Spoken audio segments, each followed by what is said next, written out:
Well, it's an exciting day. Um, you've seen all the work up to this point on the Chevelle, and there's just a lot of little things that we ended up having to do. You know, like our motto is, since you're in there, you might as well do it right, right? So that's what I did. I took my time, and it's been about 5 months or so. And as you can see, this is where the Chevelle was, right? Now we still have a couple little things we still have to button up, but for the most part, the Chevelle is running. The Chevelle has able to move on its own power, and it's able to get out of the garage. So after long anticipation, you get to see it down on the ground,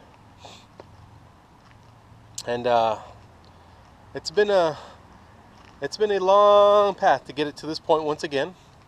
Since we moved out here, there's been a lot of little things that have been hindering us from that. But as you can see, it needed to be out in the sun. It's been way too long, and that's actually what we're gonna do today. So today what we're gonna do is we'll get it all cleaned up. You can hear it once we start it, and we'll finally have it back on the road. So stay tuned, we'll have some more videos.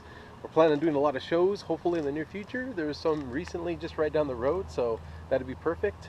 We'll have some other things we're gonna be doing to it, but for right now, this is a major milestone, and I'm so glad that we're finally here. So here you go, stay tuned, and we'll have a couple more things coming up. All right.